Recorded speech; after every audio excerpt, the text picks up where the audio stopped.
ndimo mbabwira ngo kuvuka si igitangaza gikomeye nubwo ari igitangaza, ariko uwavutse ntabwo aba yagira imirimo akora. Uyu ni umunsi ukomeye itorero ryizihiza ukuvuka kwa Yesu. Ni umwe mu minsi itatu ikomeye itorero. Wa mbere ni ukuvuka, ariko nakubwiye ngo kuvuka ntibikomeye cyane kuko umuntu wese aravuka, ariko abavutse bose siko bagira umumaro. Ushobora no kuvuka ntukure. Umunsi wa kabiri ari nawe uyu turiho ni umunsi wa Pasika, uvuga umunsi Yesu yacunguriyeho abantu cyangwa se itorero. Pasika rero ni umunsi ukomeye kuko ni nawo umunsi Imana yerekanye urukundo ikunda abantu. Haleluya. Gatatu, umunsi ukomeye wundi ni umunsi wa Pentekote, aho itorero rihabwa umwuka wera, icyo bita umufasha. Iyo minsi uko ari itatu ujye uyitondera. Mu minsi iyiteganyirizwa cyangwa uyibanziriza ujye witegura nk'umugeni ugiye mu rugo, kuko Imana igisukira amabere imbaraga. Imana igivugururiramo abantu kuko baba bavuga ururimi bumvikanamo nayo. Se birumvikana? Ni umunsi abantu bavuga ururimi ijuru rikarwumva. Yesu ashimwe. Ni umunsi umuntu asenga yiyirije ubusa. Urugero nko muri Pentekote abantu benshi buzuzwa umwuka wera. Kubera iki? Ni wo munsi Imana yujuje abantu umwuka wera, ibintu birakomera. Rero iyo umenye kugendana n'ibi bihe, nawe urongera ukubakwa. Si nk'uku gupfa kwa Yesu. Ubu tugiye kugendana, cyo nicyo cyanzanye. Ndashaka kukubwira ngo tugendane mu rugendo rw'umubabaro wa Yesu. Yesu yarababaye. Ujye wikora ibyo ushaka, ariko umenye ko kugira ngo Yesu amucungure yarababaye. Ibintu byose uzakora uzamenye ngo ndabikora, ariko umwami kugira ngo mpamvu ubugingo muri nge bubasha kuvuga yarababaye. Ujye utwara icyo basi. Yesu yagize ate? Soma ijambo ry'Imana igitabo, ntabwo turasoma henshi, turasoma mirongo mikeya. Some muri Luka 22. Luka 22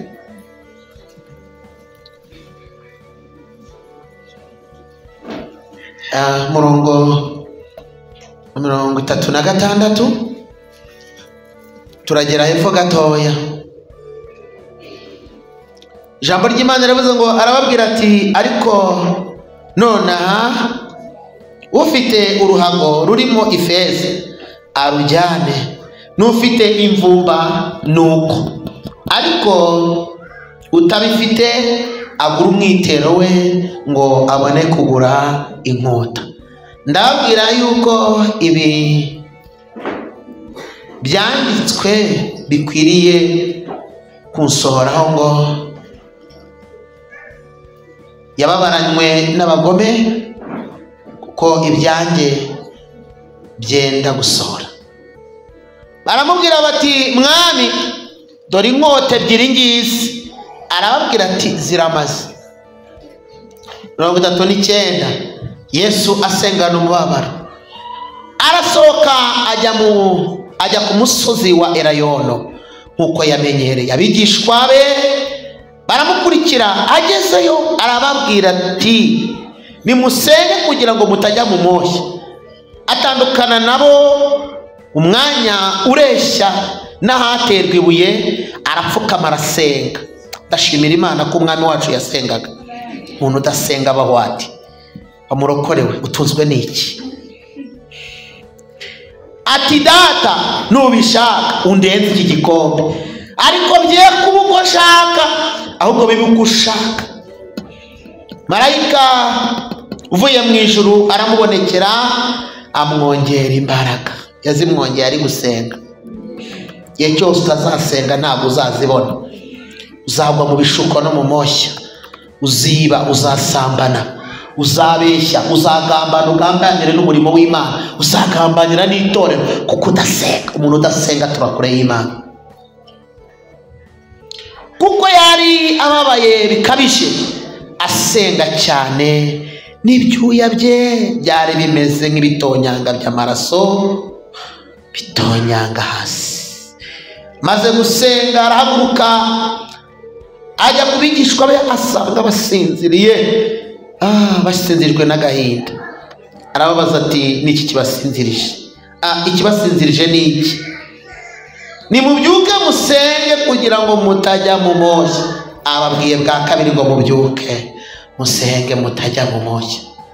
Mani dufashe. Twari gusoma no mu Kuva 12:37 kugeza 48, muhandike.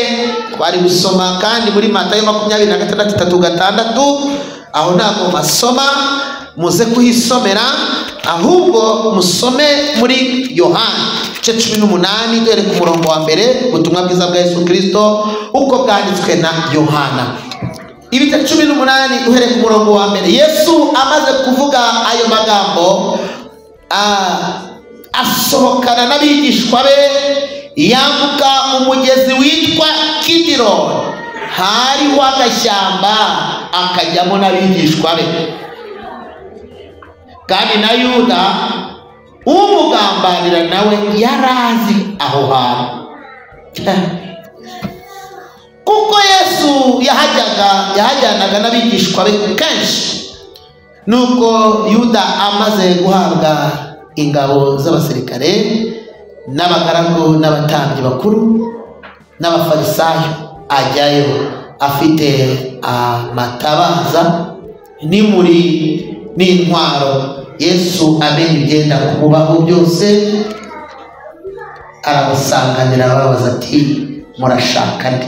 Aramusubiza bati ni Yesu w'i Nazareti. Arababwira ati ni njye. Na Yuda umugambanira yarahagararanye nabo. Amaze kubabwira ati ni njye, bagenza imigongo bagwa hasi. Nuko yongera kubabaza ati murashaka nde? Bati ni Yesu w'i Nazareti. Arabasubiza ati mbabwiye ko ari njye. Nuko rero niba ari njye mushaka, mureke aba bagende.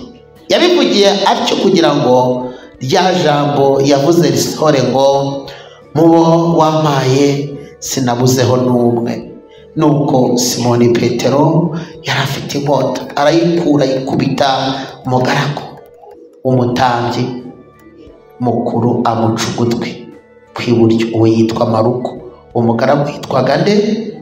Nuko Yesu abwira Petero ati subiza inkota mu rwubati rwayo, mbese igikombe data mpaye ne kukinyweraho? Imana idufashe, Imana idufashe. Ambuka kuri 19 gusome ku murongo wa 19. Pilato yandika urwandiko arushyira ku musaraba. Hejuru kuri titire aravuze ngo babamba Yesu, arushyira ku musaraba. Rwanditsweho ngo Yesu w'i Nazareti, umwami w'Abayuda. 21. Nuko abatambyi bakuru n'Abayuda babwira Pilato bati niwandike ngo umwami w'Abayuda, ahubwo wandike uti yiyise umwami w'Abayuda. Pilato arabasubiza ati icyo nanditse nacyanditse. Twibuke tugere mu kuzuka hano hirya muri 20. Ayiwe mwami wanjye, ayiwe Mana we, twahageze. Dushake dusome wenda duhereye kuri 19:30. Yesu amaze gusoma iyo vino aravuga ati birarangiye, acurika umutwe, umutima uraca. 3. Uwo munsi wari uwo kwitegura Pasika, kandi Abayuda ntibashakaga ko imibiri iguma ku musaraba ku isabato, kuko iyo sabato yari umunsi mukuru. Niko gusaba Pilato kubavuna amaguru ngo babamburwe. Sore zangahe nyine hano muri 20 umurongo waho wa 20 enda reka tuvuge aha ku murongo wa 11, ariko Mariya yarahagaze ku gituro arira, akiri arunama arunguruka mu gituro, abona abamarayika babiri bambaye imyenda yera bicaye, umwe ku musego n'undi ku mirambizo aho intumbi ya Yesu yari yashyizwe. Baramubaza bati, mugore urarizwa n'iki? Arabasubiza ati, nuko bakuyemo umwami wanjye, nanjye sinzi aho bamushyize. Amaze kuvuga cyo arakebuka, abona Yesu ahagaze, ariko ntiyamenya ko ari we. Mwakereza ijambo ry'Imana. Tugiye kuganiraho gato. Icya mbere, ubundi impamvu navuze cyane ababwira ngo pasika ubundi abo twabanye nabasobanuriye mu iteraniro rya mbere ko bisobanura ngo ni Passover cyangwa se passe outre, bivuze ngo ni ukunyurwaho cyangwa se kutakorwaho, kuba icyago kikunyuraho wowe ntikikugereho, nicyo bita Passover, passe outre, kunyurwaho, gutambukwaho, ntukorweho n'ibiri guhiga abandi. Imana ishimwe.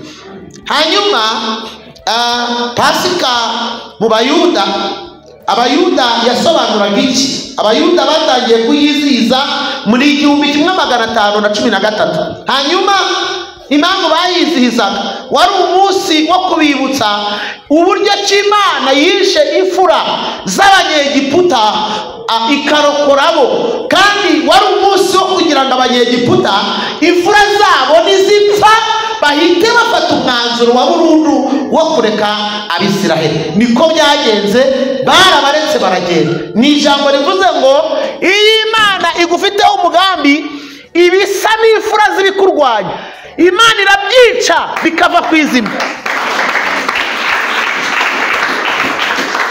Yesu ashimwe. Ibisa n'imfura z'ibiguhiga Imana irabyica bigahita biva ku izima bikakurekura. N'uyu munsi turimo twibuka gupfa no kuzuka k'umwami, hagira ibintu Imana yica ku buzima bwawe. Ibyari byarigize imfura mu kukurwanya, ibyari byarigize imfura mu gusubiza inyuma, ibyakuvanaga mu gakiza, ibyabangamiraga umugambi w'Imana, Imana ibitse. Muyikomere amashyi.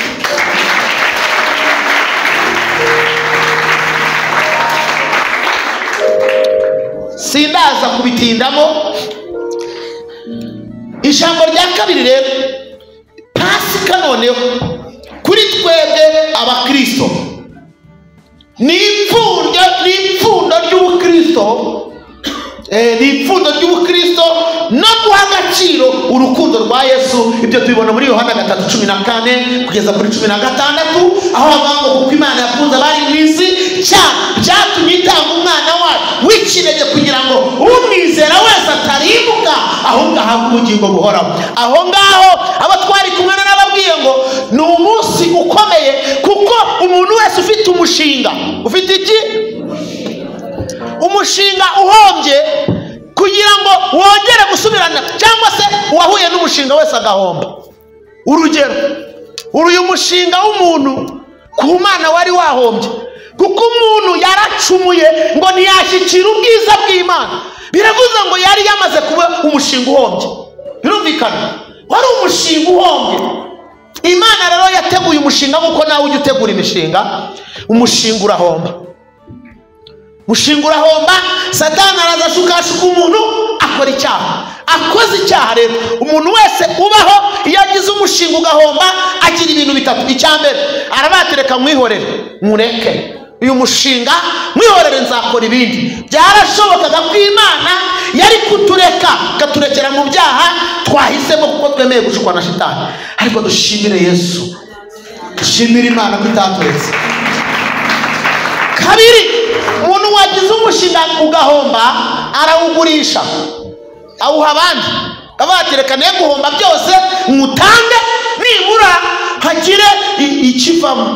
Ne guhomba yose byarashobokaga ko Imana yari kuvuga ati Satani rero noneho ndamuguhaye umuntu umujyane, ariko ntuzongere guhombya indi mishinga yanjye. Mbibutse aka kantu batajya bamenya. Satani yitwaga kera mu ijuru yari umumarayika uba mu mutwe w'abakerubi. Mumurikire cyane, butanze ababwira imitwe y'abakerubi, imitwe 5 y'abamarayika baba mu ijuru. Yabaga mu mutwe w'abakerubi, ari umumarayika mukuru uyobora uwo mutwe, ariko yitwa Lusiferi. Imana ibonye acumuye yigometse, ntabwo yamwambuye impano zo kuririmba n'ibindi yakoraga, yamukuyeho ubwiza bw'ijuru gusa. Ari nayo mpamvu si igitangaza ko umuntu yaba afite impano yarazihawe na Satani. Si igitangaza ko umuntu ubundi dore ikintu kitajya kiva kwa Satani ni imbuto. Yaravuze ngo muzabamenyera ku mbuto bera. Ntabwo muzabamenyera ko bazi kuririmba cyane na Satani arabikanga. Ntabwo muzabamenyera ko bahanura bakora ibitangaza nabo kwa Satani barabikora. Ntabwo muzabamenyera yuko bazi kuvuga mu ndimi nabo kwa Satani barazivuga. Mucungane ni imbuto bera. Abandi ngo haleluya. Kasalaisiva etaketa feya asivais. Imbuto urashaka kudukanyisha yuko uzi gutendereza. Hagari byo tuzakumenyera ku mbuto. Kandi ntutubwire ngo njye sinsambana.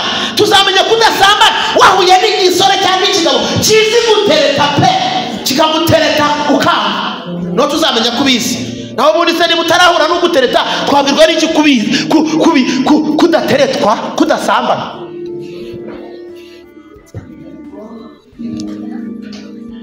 Umuntu umenya yuko anywa ageze ku kigega umaze kureba ibyawe. Naho kumbwira ngo njyewe ngo ntabwo nsambana, oya, ariko mushake musenge. Ni musenge. Kera muri 97 Imana yaduhaye ubuhanuzi, abatari kubyemera mwitonde, ibintu birakora. Cyo gihe mbere abakristo ukuntu twabagaho, ibyaha izi ngeso mubona zakurumbye zabaye nyinshi, ntabwo zabagaho. Nje ngirirwa umuntu yuko ibintu byagiye bihinduka ndeba nyishijwe. Imana iratubwira ngo abantu basenga ngo hagiye kwaduka umwuka w'ubusambanyi, ngo uzafata ku bibero by'abantu bose, ngo bagasambana n'abantu bubatse, ngo bagasambana na mbese abantu ingero zose bakagera bate bagasambana. Imana Yesu ashimwe. Imana ibitubwiye dufata amasengesho y'iminsi 3 turasenga dusenze. Imana iratubwira ngo abasenze nzabarinda. Ndagira ngo babwire ngo naha tugeze n'uyu munsi wa none ni amasengesho abaye aturinze. Yesu ashimwe. Ni amasengesho agize gute aturinze. Imana ibaho umugisha. Haleluya, haleluya. Nihuse cyane no kugira ngo tuze no kugera aho dusengera.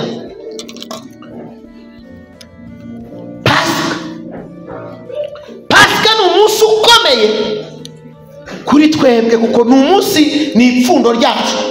Ni umunsi tumenya ko Yesu yatugiriye neza. Ni umunsi tureba ubwitange bw'ijuru. None hano mubonye ngo umunsi umwe katwirebere twigarukira no mu gashyamba abo twabanye.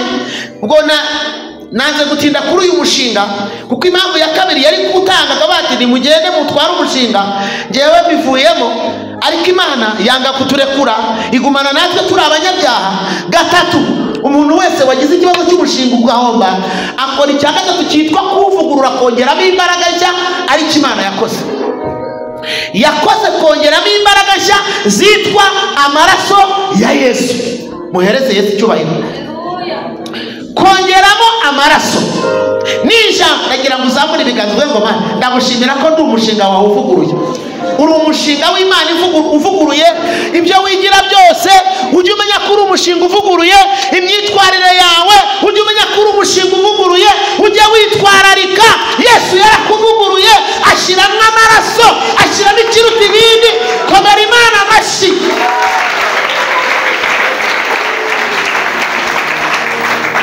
Uri umushinga uvuguruye. Nyamara abantu bigira nabi bakajya mu byaha, nyamara ujye ubikora ariko uzi ko uri umushinga uvuguruye. Jya umenya ko nta kimana itakoze, nta kindi kintu kiruta amaraso, nta kindi kintu kiruta gutanga umwana we son fils aîné son fils unique, umwana we w'iki. Hirya y'ibyo wowe se kufite batanu kutaratanga n'umwe, kufite babiri kutaratanga umwe se, Imana yo yatanze uwo yari ifite uyu umwe rukumbi kugira ngo wowe nanjye tubone ubuzima. Ariko na n'ubu urakigira ukuntu iyo turi kubivuga ubu bipinga. Tegereje yuko Imana izahagarara ku bicu, ntuzigera uyibona, izaza ije guca amateka. Uzakomeza ubone ba Moyize na ba Bishop hariya, ntabwo uzabona Imana ihagaze ku bicu kugira ngo wemere. Nushake wemere none ni wo munsi wawe. Utegereje gukiranuka ngo abantu bafite agasiro kari kumbabaza muri iyi minsi, ngisengero zose ngo babaye abayesikora. Kose kamubaze. Okay.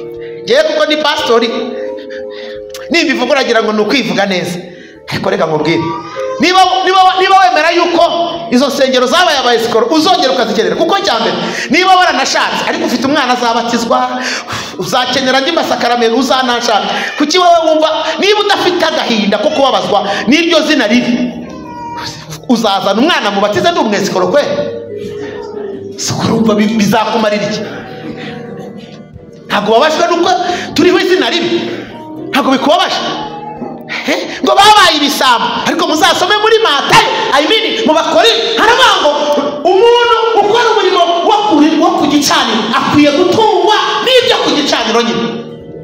Rero nunabona magaze n'abati mu mituro nkarirye, ntuzavuge ngo ni icyaha, kuko njye niba nkora umurimo wo ku gicaniro ukwiye kuntunga. Ni ijambo ry'Imana kandi ntabwo warihindura, nta nubwo risa na dictionnaire. Bibiliya iri ukwayo, iri unique, ni ijambo riri inspiré. None wowe ubabajwe gusa bana mwesikoro bose wana ngo ni bamwe. Oh pole sana, uzanezezwa nuko nzagushyingira ndi umwesikoro kandi ubwo washwe n'iryo zina. Icyamo kabireba disi, wagira agahinda n'umubabaro ugasenga cyane ukavuga ngo iri zina ndarihaze ku bakozi b'Imana. Wari ukwiye kugira ibintu uhaga kandi ukamenya ibintu ushinzwe. Reka mbabwire, abakirisito kera kose bari bashinzwe gutanga amaturo n'imigabane ya 1/10 bishyitse, niko Maraki yavuze. Bakabitanga bakabizana mu nzu y'Imana ngo bishyitse, ngo inzu y'Imana ikabamo ibyo kurya. Umuntu wese ushaka ko mu nzu y'Imana akabamo ibyo kurya aba ahabanyije n'ijambo ry'Imana. Kabi none wowe ushinzwe kubitura gusa, none wihaye n'akandi kazi ko kubigenzura. Harya byagiye he? Harya amahirwe ndi umushyitsi hano nta nubwo twabivuganye, yihangane. Yesu ashimwe. Wihaye akazi ko kuba manager, uri kontabure, mbese byose urabigenzura. Reka nkubwire, iyo usoroma ibigusumba biragutokoza. wowe uri ukwiye kureba ibikureba, ibintu ukabyibona. Gukiranuka niyo nshingano yawe, gutanga icyo wungutse, ubundi Imana ikakwihera umugisha. Ababikoresha nabi nabo bakazabibazwa. Yavuze nibyo. Bwira umuntu kwegereye ngo subira ku isoko. Urwambariro barimo kwambara, subira ku isoko. Urwambariro bari kwambara, abakiranuka barakiranuka, abatura baratura. Abajya mu ijuru, urugendo rurakomeje. Ni mu bwabo turakomeje. Tera haleluya. Ndabigira ne ko mfashijwe. Uziko abantu bafashe inshingano zitari zabo. Ndagira ngo ubwire ngo nta muntu numwe, niyo waba uri umukire, uri umuherwe, niyo wakoresha igiterane cy'abantu 500 kabwira ngo ni munsi ufite na pisine wawe nziza irimo amazi meza y'urubogobogo, ukabahamagara uri ari 500 ukiterura ukidumburamo, utindaratije ntago ryafata. Ariko nje ni pastor niyo naba nkamba narabisigiwe ijuru rikabimba. Iyo magaze nkavuga ngo ndakubatiza kubwo kwizera kwawe n'ubuhamya bwawe mu izina rya Data byose n'iby'Umwana n'iby'Umwuka we, birafata. Ntawe ubipinga, nta n'ubirwanya. None wowe uratinyuka. Abantu bahawe ubutware, none uremera yuko babita abayesikoro nawe ukabyemera. Kristo avukire muri wowe, azukire muri wowe. Umenye icyo ukwiye gukora, umenye urugamba ukwiye kurwana, umenye imibabaro ya Yesu yababaye kugira ngo itorero ribeho ridafite umugayo. Azaryishyire ngo ritariho ikizinga, ritariho n'umwanya. None uyu munsi ririho ikizinga, ririho n'umwanya. Ndashaka ko tuza kurira tukabaraga kubera itorero n'ibihe ririmo. Samuranyuva turi kumwe. abo turi kumwe aro ko nabumva haleluya abo turi kumwe haleluya turimo turajyana turire tuboroke itorero ririho iki kizinga n'umunkanyari ririho ibintu satani yamaze kwica ubuzima bw'itorero niba atarisha ubuzima bw'itorero yishe ubuzima bw'abanyetorero yarabwishe ku buryo umuntu atamenya ibyo akora ahubwo abantu baza gusaba amasakaramentu ku munsi w'icyumweru umunsi wa liturujia wa munsi witwa umunsi w'igisirimu ubundi bakaba mu byo bishakira ariko ndagira ngo mbwira ngo nta kimwe kituzuzanya n'ikindi nta na rimwe uzakora ibyo gukiranuka utabirwaniriye gukiranuka gusa ntabwo ari ukwambara neza gusa mu rusengero gukiranuka ni ugukiranuka ku gatoya n'akanini hari ibintu abantu bajyaho iyo ni imihango y'idini oya muri iri byaravugwa ngo buri muntu wese mu itorero rye ari uwejejwe muri ryo iyo ucumuye ku mategeko n'amabwiriza agenga itorero kabone n'ubwo bitanditse muri bibiri kuko wemeye kubarizwa muri iyo institution biba icyaha muzabibaza mbibere byegize teologiya n'aba bandi mabwiriza agomba ngeze amonga ndi kwiga ngize nakurengeye gutangira ikindi cyiciro gikomeye njye nta kibazo ufite uzambaze rero binkubwira ndabizi ntabwo bibaho iyo uri umukristo wubaha ibyanditswe ukubaha n'iby'itorero ryawe kuko biraba ngo witandukanye n'abandi abafite ibindi arariki se muranyumva ntabwo muri bunkunde ariko mwangana nanjye sinaje mu matora nta matora ndimo rwose I'm sorry ntayo ndimo sinkeneye ko muntora rwose mujye mutora bishop nguriya iteka guhera ku wa mbere kugeza ku cyumweru mujye mumutora njyewe nimukantore nta kibazo haleluya haleluya mubimenye niko umukristo abaho iyo hari ibyo ugomba kubahiriza mu itorero iyo utabyubahirije bikubera iki Yakobo yarabivuze ngo nukorera uzi gukora neza ntabikore bimubera iki icyaha kubera iki Yesu azukire muri wowe nibyo bizuka muvuge ngo amen erega ni kwatura ndi guhanura Yesu azukire muri wowe nibyo byose bizuka amaso yawe azuka amatwi yawe azuka amaso yawe azuka umunwa wawe uzuka nawe mbwira abantu ko umuntu wariye umwana w'intama ntarye n'umunwa aravuga we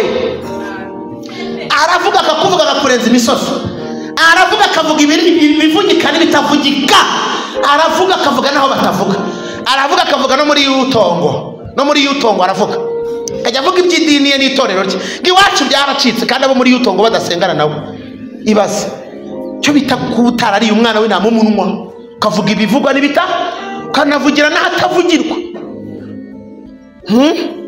ibaze uze abantu mudahuje imyemerere bari kuvuga iby'idini yawe bazayizamo ugusha uwo mwana muto ugusha umwe muri abo bana bato ikimworoheye nuko bamuzirikaho bakamuroha hehe ndebera umuntu kwegera umaze ati nta bantu wagushije ntabo mu mvugo yawe no mu mirebere no mu mikorere ntabo wagushije ko mutavuga reka nimwe turi kuvugana ko mutavuga nishaka nsoreza ko ntaza nimeruka ko mutavuga ntabo wagushije ugusha umwe muri abo bana mwe muri amatabaza niko Matayo yavuze muri inzandiko zisomwa n'abangahe nabose umudugudu uteretse mu mpinga udashobora kwishima none umudugudu uri mu mpinga uravuga ibyo ubonye urakora ibyo ubonye urakiranira urasamba ariba ntatura ntatanga ntafasha ntasura reka abana bato ntibashize muranyanze Pole haleluya reka nsoze ko mfashijwe we ndumva ijambo ry'Imana n'ukuri tuhereze Yesu icyubahiro yazutse tumushimire ko yazutse niwe mfura mu bazutse haleluya abanezejwe nuko nabo bazazuka haleluya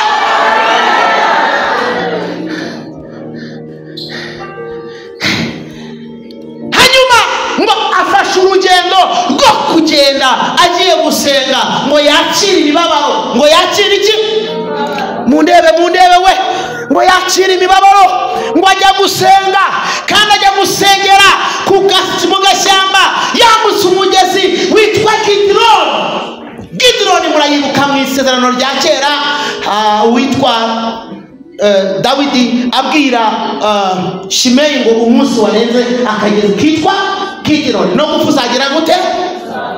Kari akagezi k'amateka, hakurya yako hari agashyamba. Haleluya, amen. Bwira umuntu ukwegereye ngo umuco wo gusenga ni ugushirana, ntacyo uzaba upfana na Yesu, ntacyo.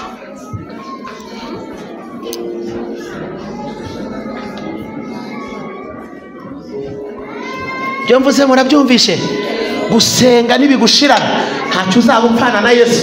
None se urusha databuja imbaraga, Yesu urusha imbaraga, wewe ni kurwana ngo bamvuze ngo ndaje mbabwize ukuri, hanyuma se bakuvuze hari umugaragu utashebuja ko Yesu se bamuvuze, ko bamwise Bezebuli, ko bamwise umukuru w'abadayimoni, ko bamwise ikinyendaro, ko bamututse, ko bamwifatiye mu gahanga.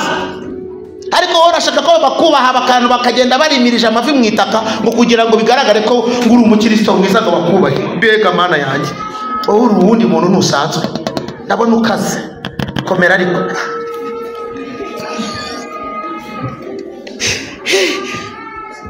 Yesu yambukana nabo agashamba ya ananasapita enezigai evosami ashaiwasi jemasia aragenda ngo yambura agashamba, makigera mu gashamba atangira gusenga, abwira abigishwa be ngo nabinginze nimusenge namwe mutajya mu moshya. Uwo muntu mwicaranye mubwira ngo gusenga bikura umuntu mu moshya, gusenga birabohora, gusenga bihindura ubuzima, gusenga biratsinda, gusenga birasobanura, gusenga birarwana, gusenga biranesha, gusenga birubaka, gusenga birubaka, gusenga bitsindira umuntu. Haleluya, abaje gusenga haleluya. Zenerasini na nderasia ajya gusenga, ajya gusenga, ajya gusenga. Resherera erevasia ni udasenga ubeshwaho n'iki? Amashereka yaragushiranye. Petero yaravuze ngo niba mwarasomongeye mukamenya ko umwami wanyu agira neza, dore ni mumweje niwe buye rizima ryanzwe n'abantu, ariko kuma byaratoranije. Tera haleluya.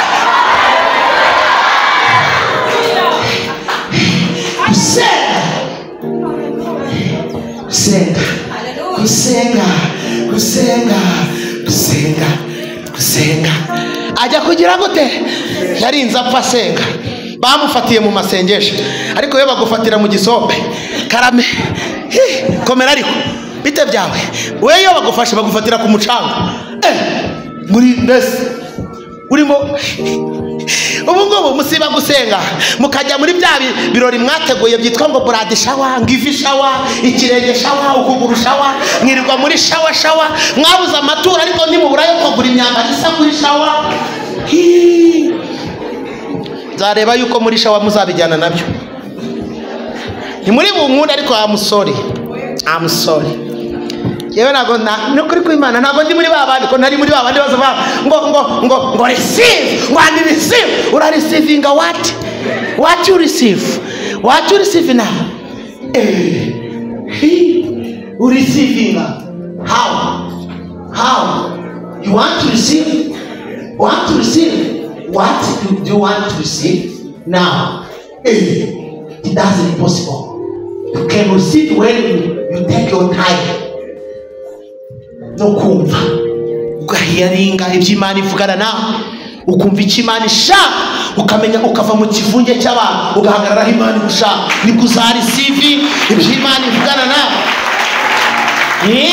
Ubu tuze hano tuze kukubwira ngo akira inzu yawe, none se abapagani bazitunze bazikuye? Nge nzakubwira iby'ijuru, nubwo mu ijuru nabo batanga inzu, ariko ntabwo igikomeye ari inzu, kuko n'abadasenga barazigira. Ariko twebwe icyo turusha abandi, dufite ubugingo muri twebwe. Tera haleluya. Nina siri na Yesu,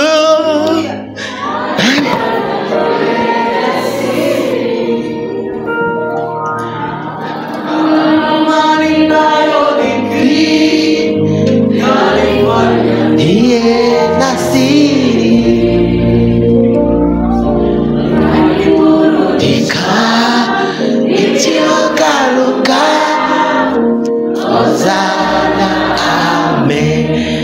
warukaruka, ariko muri iyi minsi ngo basigaye basimbuka di, nta n'akantu karimo, nta kumwuka karimo.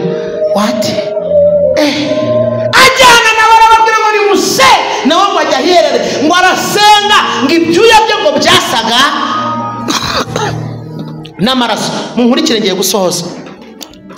Ngo aragenda arasenga, ngo arasenga, ngo agaruka asanga basinziriye. Niko abantu bamera, tugendana nabo bagasinzira kandi bagakanguka bati ntakiri igitangaza. Sha reka nkubwire, ubikubwira ntabwo ari we uzabikora. Ntabwo unyumvishe. Ubikubwira si uzagira gute? Niba wemera ko igitangaza kiva ku Mana, umatana n'Imana n'izagukorera igitangaza. Naho bantu kubikubwira ni kimwe, no gusohora ni iki. Igitangaza kizima ni Imana ikwibwiriye. Yigeze ibibaho kuko yamunze akaramata, nicyo nanjye nzamukiriza. Azanyambaza mwitabe, azamamagara mutabare, kuko yamunze iki?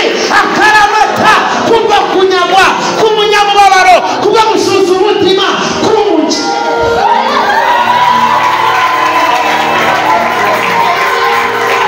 Ndahaguruka shire mu mahoro wakirira giti.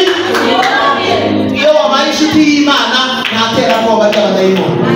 Iyo wabaye inshuti y'Imana ibyo abandi batagira Imana irabiguha. Ndagira ngo mubwire ngo tuboneraho abandi baburiye, ungirira umugisha aho abandi bawuriye. Haleluya. Ndashaka ngo uhumurize umuntu mwicaranye, umubwire ngo humura, amatunda y'Imana no muzuba arera, no muzuba arera, no muki, no mu gihe cy'itumba, no mu gihe rimeze nabi.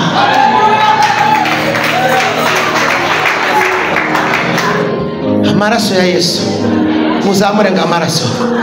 Sema amaraso, sema damu, damu ya Yesu, damu ya Yesu, damu ya Yesu. Tera haleluya. Ngo agiye kubona igikombe cy'imibabaro, ngo arabona ngo kije kikaraga, ngo kibona imbere ye, ngo akikibona avuga ijambo rikomeye, aravuga ngo data, niba bishoboka iki gikombe cy'indenge. Imana itibona ko yambaye noneho umubiri w'umuntu aratinya. Nja nibaza, ubundi ko watsinzwe, kuki utemera ko watsinzwe? Kandi no kuba waraswa si ikibazo, niko biba ku rugamba ntucogore. Intambara urwana yo kubaha Imana, komeza uyirwane ntucogore. Kandi no kuba waraswa si ikibazo, niko biba ku rugamba ntucogore. Iri muri twebwe ikibitubwira, imirimo yose igenda ikora, abayivugana bikayibeshyera, nimubagire inama barekeraho. Abantu nka batatu bafite haleluya ni mwitere.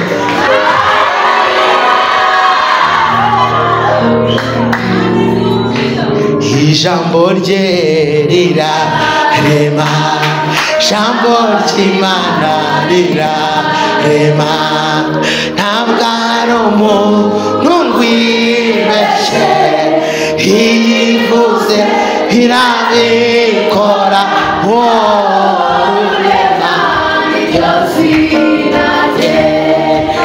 Ijambo rye rirarema, ijambo ry'Imana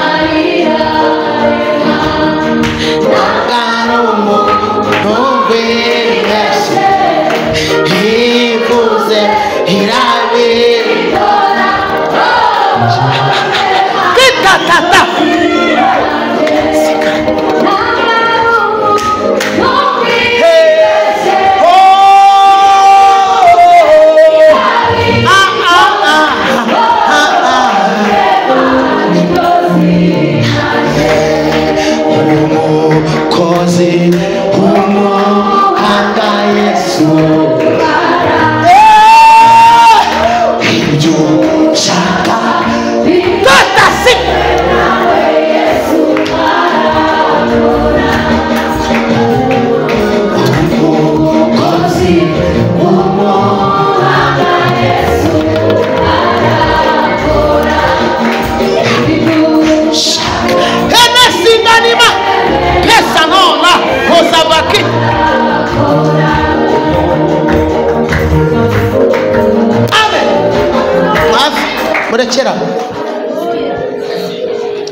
ngo noneho bibe uko ushaka. Imana irabyemera ngo imwongerere imbaraga, yemera gupfa. Reka mbabwire akantu kamwe nashaka ko dusengeramo, muze kumva ubwitange bwa Yesu. Imbaraga Imana yarazimuhaye, imuha n'igikundiro n'igitinyiro. Ngo bahingutse baje kumufata, arabaza ngo murashakanye? Baravuga ngo turashaka Yesu w'i Nazareti. Ariko ngo ni njyewe akirivuga ngo ubwiza bwarabakubise basubira inyuma bikubita hasi. Ibindi bitabo biravuga ngo barahise bamera nk'abapfuye.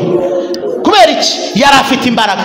Urumva ko ntabwo yapfuye kuko atabishakaga, ntabwo yapfuye kuko abuze imbaraga zo kwikiza, yapfuye kugira ngo njyewe nawe.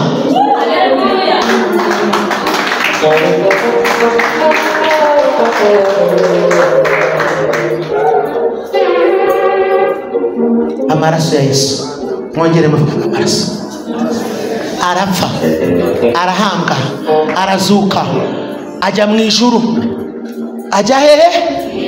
Urupfu yapfuye n'urwo twari gupfa. Yesaya 61 niyo usomye muri 50 na kangahe birimo ngo yari umunyamibabaro wamenyereye intimba, yagaragaraga nk'udafite imbaraga, nk'udakunzwe, nk'utitaweho. Igihano kiduhesha amahoro cyari kuri we. Nimumushimire ko yemeye gupfa urwo twari gupfa, mumushimire ko yabambwe tukabangurwa, mumushimire ko yakubiswe tukabaho, mumushimire ko ari we fura mu bavutse, mumushimire ko turiho kubera we. Abanyumvishe mutere haleluya. Ubika umutwe.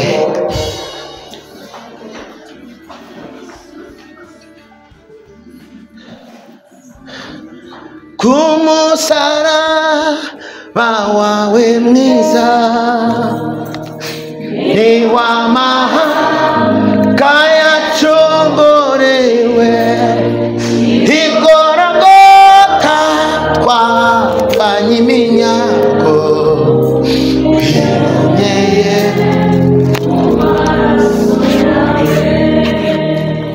uri intwari, Yesu uri nyamibwa,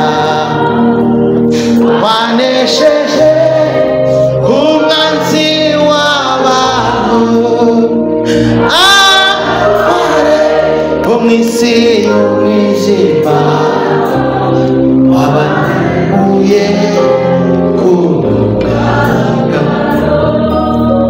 Ndashaka gusengana nawe, ubwire Yesu ngo vugurura ubugingo bwanjye. Ubwire Yesu ngo ndashaka kuba mushya. Waranyitangiye ariko ndashaka kuvugururwa nawe. Ntabwo ndisenga umwanya munini, iminota nahiriye sinabimenya. Imana inyeze nihane yanga no kurinda umugenzi ujya mu ijuru. Ntabwo nari mbizi banyakubahwa mubabara. Tugiye gusenga. Yesu ashimwe. Twinginga Imana twese. Ubwire Imana ngo ndashaka kwezwa nawe, ndashaka gutunganywa nawe, ndashaka kubonezwa nawe. Wongere uzukire muri njye. Ndashaka ubugingo buzima, ndashaka ubugingo buzabona Imana, ubugingo buzima, ubugingo buzabona Imana. Nibwo Imana ikwiye kuguhana kuri Pasika.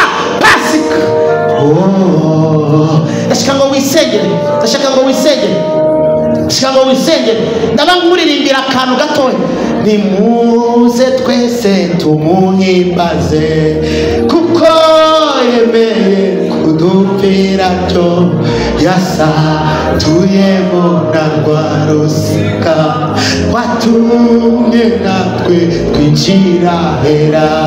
Pasika yacu nitwibutsa amaraso y'umwana w'intama, niyo yadukuye mu Egiputa, aho Satani yicira abantu. Nimuze twese tumuhimbaze, kuko yemeye kudupfira cyo yasa na rwa rusika, watumye natwe twinjira hera. Imana yumva, Imana yumva, Imana isura, Imana ibeshaho, Imana itanga ubuzima. Sonazwe, sonazwe rigari, shenese usonema. Ubuzima bw'abara ni buzurwe nawe, ubuzima bwa ni bwubakwe nawe, ubuzima bwa ni umukoreho, ni umubohore, imbaraga zose. Zaba twazaga igitugu, zitsi buri wese azuka aho yari yarapfuye, buri wese yuba aho yari yarasenyutse, buri wese aruhuka aho yari arushe, buri wese agira ubuzima bwari bwaratakaye, buri wese akura hatarakuze, buri wese agira umumaro mu nzu yawe. Turi ingingo zawe Mesiya, ndasenge ngo batabona ku rugingo rw'imfabusa, abari imfabusa turabasengeye mu bazure, turabasengeye mu bazure, turabasengeye mu bazure. Sherasi no matapeda limelia pakata vite kole mo shabeze kite doneko kemo mbele na sikeze ba ubuzima bwawe buboneka ari buzima. Tugukomeye abashinzwe gushimira bakiri ubushumba karibu.